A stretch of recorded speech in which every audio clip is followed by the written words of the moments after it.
Hello friends, welcome to study with smartness. Friends, आज मैं आपके सामने सीडीपी के बहुत ही इम्पोर्टेंट क्वेश्चन लेकर आया हूँ, जो कि एग्ज़ाम की दृष्टि से काफ़ी हेल्पफुल रहेंगे। और हाँ, मैं आपके सामने 30 क्वेश्चन जो कि बहुत ही इम्पोर्टेंट हैं, लास्ट प्रीवियस ईयर में पूछे गए हैं, उन्हीं का सॉल्व करवाने जा रहा हूँ। और आपके आउट ऑफ 30, हाँ, आपके आउट ऑफ 30 कितने आ रहे आप मुझे बताएंगे। इसी के साथ अपन वीडियो की शुरुआत करते हैं। और हाँ, आई होप जहाँ भी होंगे आप सुरक्षित होंगे। और हाँ, घर में रहिए, सुरक्षित रहिए, पढ़ते रहिए। इसी के साथ अपन फर्स्ट क्वेश्चन की शुरुआत करते हैं। स्वलीनता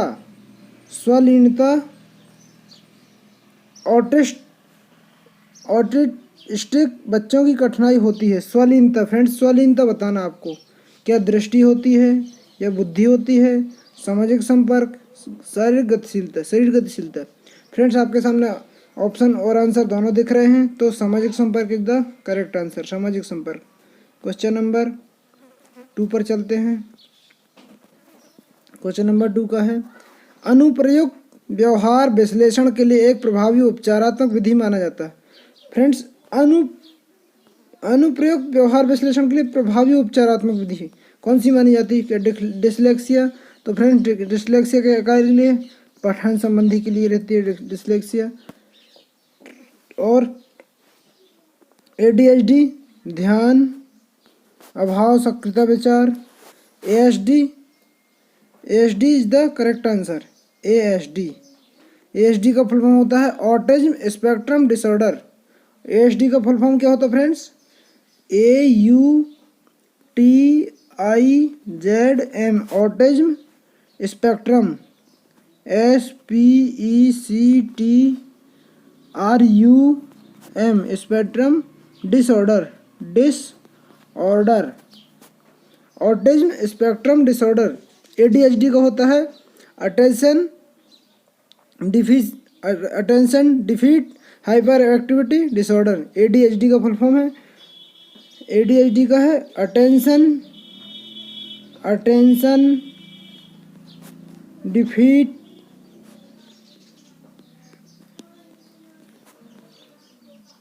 हाइपर एक्टिविटी डिसऑर्डर। तो क्वेश्चन नंबर 2 का correct answer ASD। Question number 3 पर चलेंगे अपन। टीम शिक्षण के बारे में कौन सा कथन सत्य नहीं है? फ्रेंड्स, ऐसे क्वेश्चन में आपको ध्यान देने की जरूरत है। सत्य नहीं है पूछ रहा, नहीं है। टीम के सदस्यों में सामंजस्य बनाए रखने की कठिनाइयों का सामना करना पड़ता है। यह वित्त संदर्भ केंद्र की तुलना में सस्ता है। मानव संसाधनों में अवसर मिलते हैं। तो यह समय निर्धारण अत्यंत लचीला है। आपके सामने 4 ऑप्शन दिए गए हैं। तो friends, correct answer, I hope आपने टिक कर लिया होगा। तो करेक्ट आंसर इज, यह वित्त के संदर्भ में शिक्षण अन्य विधियों की तुलना में सस्ता है, is the correct answer. Second number is the correct answer.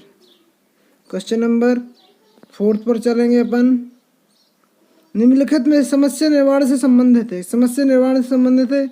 आपके सामने 4 ऑप्शन दिए गए हैं, बताएंगे आप। केवल लक्ष्य तक पहुंचने का चरण, केवल लक्ष्य, केवल समस्या, उपरोक्त सभी।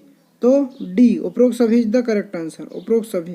क्वेश्चन नंबर 5 पर चलते हैं। एक बच्चा सोचता है कि चूंकि वह रात को खाना खाने के लिए पिज्जा चाहता है, तो उसके माता पिता को भी यही चाहिए। किस प्रकार की सोच है? रात को पिज्जा चाहता है, तो रात को खाने के लिए पिज्जा चाहता है। तो करेक्ट आंसर आपके सामने 4 ऑप्शन दिए गए हैं, बताएंगे क्या ध्यानात्मक चिंतन है, या स्वकेंद्रित चिंतन है, या अमूर्त चिंतन है, मानसिक चिंतन है। तो करेक्ट आंसर स्वकेंद्रित चिंतन इज द करेक्ट आंसर, स्वकेंद्रित चिंतन। क्वेश्चन नंबर 6 पर चलेंगे अपन। शिक्षार्थी सबसे अच्छी तरह सीखते हैं वे शिक्षक की बात सुनते हैं और कक्षा के सभी नियमों का पालन करते हैं।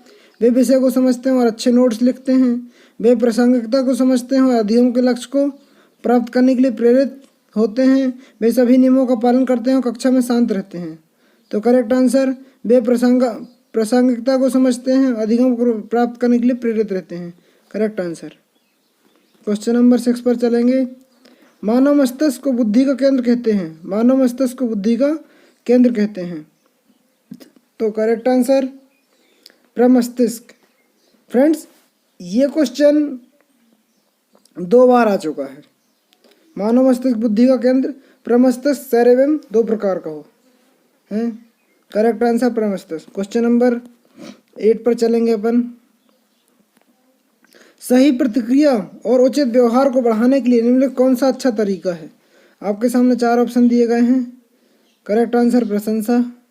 प्रशंसा करेक्ट आंसर। क्वेश्चन नंबर 9 पर चल रहे हैं अपन। असाधारण बच्चे की समस्याओं का निदान उपचार आमतौर पर किस विधि का उपयोग किया जाता है? आपके सामने 4 ऑप्शन दिए गए हैं। सर्वेक्षण विधि, केस स्टडी विधि, निरीक्षण विधि, प्रयोगात्मक विधि। तो correct answer is case study Vidhi. Case study Vidhi. Question number 10 पर चलेंगे अपन। ध्वनियों के आधार पर पठन पाठन में कौन सा दृष्टिकोण विश्वास करता है? विश्लेषणात्मक, शब्दांश, ग्लोबल, फोनिक। ध्वनियों के आधार। फ्रेंड्स, एक क्वेश्चन बहुत ज़्यादा पूछा गया है ध्वनियों के आधार पर। मतलब आप अगर ध्वनियों के आधार पर पढ़ने के लिए बोले, ध्वनि के आधार पर पढ़ने को बोले, ध्वनि के आधार पर, ध्वनि के आधार पर पढ़ने को बोले, ध्वनि के आधार पर, तो क्या आएगा? फोनिक। ध्वनि के आधार पर फोनिक आएगा। फोनिक। ध्वनि के आधार पर पढ़ने को बोलेगा तो फोनिक आएगा। ध्वनि के आधार पर पढ़ने को। फ्रेंड्स, ये याद लर्न कर लीजिए। ध्वनि के आधार पर पढ़ने को आएगा phonic. Phonic is the correct answer. ध्वनि के आधार पर phonic. Phonic is the correct answer. Question number 11 पर चलते हैं। थॉम्पसन के अनुसार बच्चे अपने स्वयं लिंग की पहचान इस उम्र में कर सकते हैं। थॉम्पसन के अनुसार बच्चे अपने लिंग की पहचान कितने उम्र में कर सकते हैं? तो आई होप ये कॉमन सा क्वेश्चन है, आपसे बन गया होगा। मैं आपके सामने जूम किए दे रहा हूँ। थॉम्पसन के अनुसार बच्चे किस उम्र में लिंग की पहचान करते हैं? तो आपके सामने 4 ऑप्शन दिए गए हैं। 3, 4, 2, 5। तो करेक्ट आंसर 3 वर्ष। ना 4 होगा, ना 2 होगा, ना 5 होगा। करेक्ट आंसर 3 वर्ष। क्वेश्चन नंबर 12 पर चलेंगे अपन। नकारात्मक अनुभव के बजाय सकारात्मक याद रखने के लिए किसी व्यक्ति की प्रवृत्ति का वर्णन करते हैं तो किस पद का प्रयोग किया जाता है? आपके सामने 4 ऑप्शन दिए गए हैं। आप बताएंगे। पूर्वाभ्यास प्रभाव, पूर्वव्यापी प्रभाव, लाइट बल्ब प्रभाव या पोलिना प्रभाव। तो करेक्ट आंसर आपके सामने 4 ऑप्शन दिए हैं। करेक्ट आंसर इज पोलिना प्रभाव। पोलिना प्रभाव is the correct answer. Polina प्रभाव। नकारात्मक अनुभव की वजह से सकारात्मक याद रखना है। सकारात्मक तो पोलिना प्रभाव is the correct answer. Question number 13। Friends, question number 13 का MBIT पूर्ण रूप से क्या है? फ्रेंड्स, आपके सामने 13 क्वेश्चन आया हुआ है और मैं आपको पहले ही बता चुका हूँ फ्रेंड्स कि एक फुल फॉर्म तो कंफर्म आता ही है। एक फुल फॉर्म, इसमें भी 2 फुल फॉर्म पूछ लिए फ्रेंड्स। अभी आपसे क्या पूछा था लास्ट में, इसके पहले? तो जब तक आप इनका देखेंगे, जब तक मैं पुराने जो भी फुल फॉर्म जितने आ चुके हैं उनको रिवाइज करवा दे रहा हूँ। सबसे पहले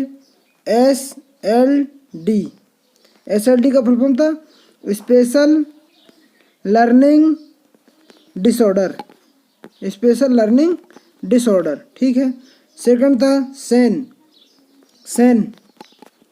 सोशल एजुकेशन नीड्स। और थर्ड क्या था? ADHD attention defeat hyper activity disorder. तो और क्या पूछा? MBIT का है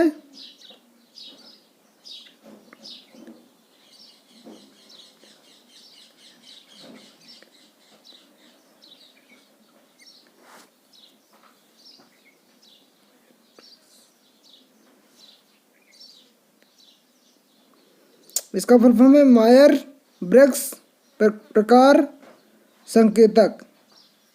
मायर ब्रैग्स प्रकार संकेतक is the correct answer.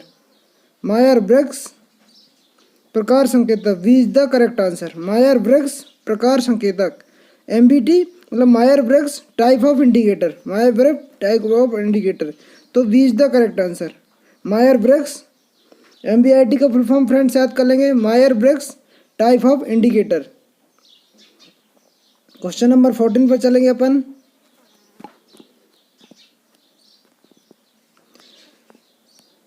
Question number 14 है, किस प्रकार की स्मृति कभी कभार अघोषणात्मक स्मृति के रूप में जाना जाता है? अघोषणात्मक, आपके सामने 4 ऑप्शन दिए गए हैं।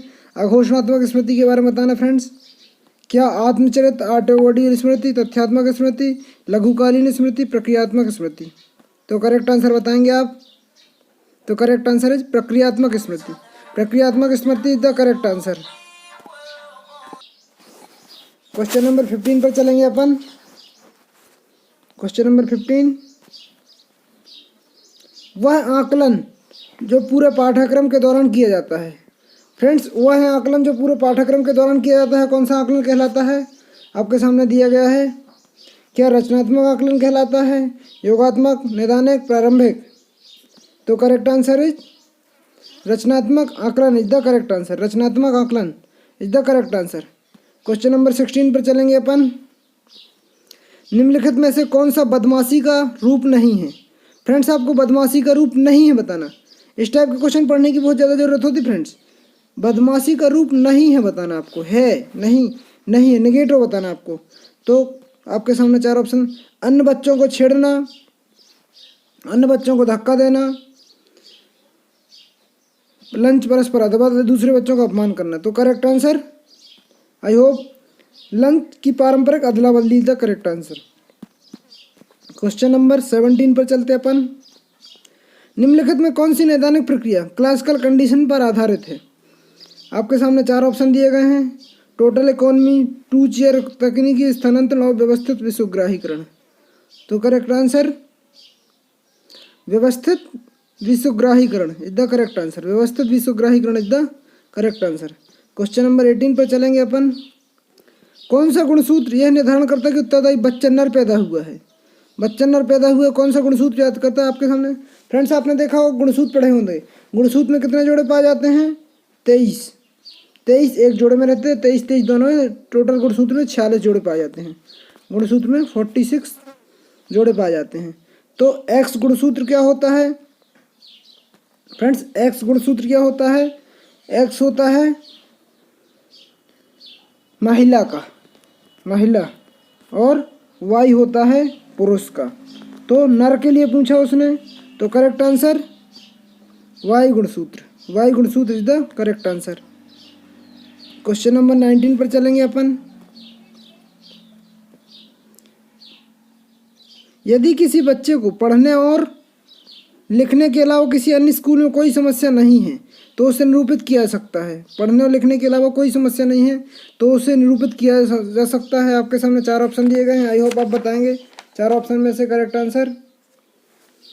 तो अधिगम विचार, या संचार विकार, या मानसिक मंदा, बौद्धिक अक्षमता। तो करेक्ट आंसर अधिगम विकार, अधिगम विकार। क्वेश्चन नंबर 20, एक बच्चा ऐसी वस्तु की खोज करता है जहां वे पहले एक दूसरे स्थान पर ले जाने के बाद भी पाते हैं कि दृष्टिकोण से संबंधित सीमाओं के कारण देखा जाता है। आपके सामने 4 ऑप्शन दिए गए हैं, बताएंगे। अनुलंघक अटैचमेंट, स्वार्थ संरक्षण, वस्तु स्थायित्व। क्वेश्चन नंबर 20 का है, एक वस्तु की खोज करता है जहाँ सीमाओं का कारण देखा जाता है, तो वस्तु स्थायित्व करेक्ट है। मैंने फ्रेंड्स आपको बताया था वस्तु स्थायित्व क्या कहलाता है कि जैसे बच्चा क्या है, घर में है, बच्चा ने देखा मम्मी यहाँ नहीं है, लेकिन अगर मैं चिल्लाऊंगा तो मम्मी आएगी। यही तो वस्तु स्थायित्व है। जिन पे आ जाएगी, इंद्रियजनित कामक अवस्था में आता है, यही वस्तु स्थायित्व है। तो फ्रेंड्स क्वेश्चन देखिए क्या बोला, एक बच्चा ऐसी वस्तु की खोज करता है जहाँ एक दूसरे स्थान पर जाने के बाद भी पाते हैं कि दृष्टिकोण अवध सीमाओं का देखा जाता है, मतलब दूसरी जगह भी जाएगा, देखा जाएगा। तो वस्तु स्थायित्व correct answer, 4th is the correct answer. Question number 21 पर चलते अपन। शैशवावस्था में मानव विकास का मनोलैंगिक सिद्धांत किसने विकसित किया था? मनोलैंगिक विकास का सिद्धांत किसने दिया था? फ्रेंड्स, ये सिद्धांत पूछा गया है। तो मनोलैंगिक विकास का सिद्धांत किसने दिया था? एरिक एरिक्सन, पियाजे, सिगमंड फ्रायड, वाइगोत्स्की। तो फ्रेंड्स, मैं इसके बारे में बता रहा हूँ जब तक आप करेक्ट आंसर बताएंगे। पियाजे ने क्या दिया था? संज्ञानात्मक विकास का सिद्धांत, संज्ञानात्मक विकास का सिद्धांत। सिगमंड फ्रायड ने दिया था मनोलैंगिक विश्लेषण का सिद्धांत। तो फ्रेंड, वाइगोत्स्की ने दिया था सामाजिक अधिगम का सिद्धांत, सामाजिक अधिगम का सिद्धांत। तो correct answer Sigmund Freud, Sigmund Freud. Jean पियाजे हो नहीं सकता, एरिक एरिक्सन हो नहीं, वाइगोत्स्की हो नहीं सकता। क्वेश्चन नंबर 22 पर चलेंगे अपन। बौद्धिक अवधारणा इससे अधिक संबंधित है। आपके सामने 4 ऑप्शन दिए गए हैं। बौद्धिक अवधारणा इससे अधिक संबंधित है। क्या? यथार्थपूर्ण, सहज चिंतन, तर्कशून्य, भावनात्मक चिंतन। तो करेक्ट आंसर तर्क संगत चिंतन इज द करेक्ट आंसर, तर्क संगत चिंतन is the correct answer. Question number 23 पर चलते हैं। रोसार्क स्याही धब्बा का परीक्षण निम्न में से बना होता है। आपके सामने 4 ऑप्शन दिए गए हैं। क्या? काले पत्ते 5 रंगीन पत्ते, क्या 10 काले 10 सफ़ेद पत्ते, 5 काले सफ़ेद 5 रंगीन पत्ते, बहुरंगी पत्ते। तो करेक्ट आंसर 5 काले और सफ़ेद रंगीन पत्ते। क्वेश्चन नंबर 24 पर चलेंगे अपन। जब असफलता के लिए बचपन के दौरान दंडित किया जाता है तो यह किस प्रकार की, यह किस ओर ले जाता है? असफलता किस ओर ले जाता है? तो आपके सामने 4 ऑप्शन दिए गए हैं। तो नकारात्मक पुनर्बन की ओर ले जाता है, हतोत्साहित, हट के लिए, अधिगम व्यवस्था। तो करेक्ट आंसर इज अधिगम व्यवस्था। क्वेश्चन नंबर 25 पर चलते हैं। परिपक्वता अधिगम को प्रभावित करती है क्योंकि यह नियम का प्रभाव डालता है। प्रेरक कौशल, तत्परता, संज्ञानात्मक कौशल, ये दोनों, मोटर और संज्ञानात्मक कौशल दोनों। तो करेक्ट आंसर इज तत्परता, तत्परता is the correct answer. Question number 26 पर चलेंगे। सामाजिक अधिगम सिद्धांत के अनुसार प्रभावी मॉडलिंग 4 आवश्यक शर्तें हैं। ध्यान, अवधारणा और प्रजनन में ये शर्तें हैं। चौथी शर्त क्या है? ध्यान, अवधारणा, प्रजनन, 3 शर्तें हो गई। चौथी शर्त कौन सी है? तो चौथी शर्त कौन सी? आप, आई होप आप बताएंगे। ध्यान, अवधारणा, प्रजनन, 3 शर्तें हो गई। तो चौथी शर्त प्रेरणा इज द करेक्ट आंसर। प्रेरणा, motivation is the correct answer. Motivation, प्रेरणा is the correct answer. Question number 27 पर। सकारात्मक कक्षा की संस्कृति निर्माण के लिए निम्न क्षेत्र के अंतर्गत आता है। सामाजिक आवश्यकता, भावनात्मक, मनोप्रेरणा, संज्ञानात्मक। तो करेक्ट आंसर भावनात्मक आवश्यकता इज द करेक्ट आंसर। भावनात्मक आवश्यकता is the correct answer. Question number 28 पर चलेंगे। निम्नलिखित में से क्या सफलता प्राप्त करने के लिए असफलता के लिए एक सकारात्मक तर्क स्टाइल के रूप में वर्णित करता है? वातावरणीय समस्या, चिकित्सा और मनोवैज्ञानिक कारण, लेखन समस्या, प्रभाव डालने वाली, प्रेरणा और रुचि का अभाव। तो करेक्ट आंसर प्रभाव डालने वाली, प्रेरणा और रुचि का अभाव। क्वेश्चन नंबर 29 पर चलते हैं। कुछ माता पिता नियमों की व्याख्या नहीं करते लेकिन बच्चे की किसी भी कीमत पर उनका पालन करने के लिए मजबूर करते हैं। इस प्रकार की पेंटिंग निम्न रूप में जाना जाता है। क्या? अनुमोदित पेंटिंग, क्या असम्मिलित पेंटिंग, या आधिकारिक पेंटिंग, सत्तावादी पेंटिंग। तो करेक्ट आंसर सत्तावादी parenting is the correct answer. Question number 30 पर चलते हैं।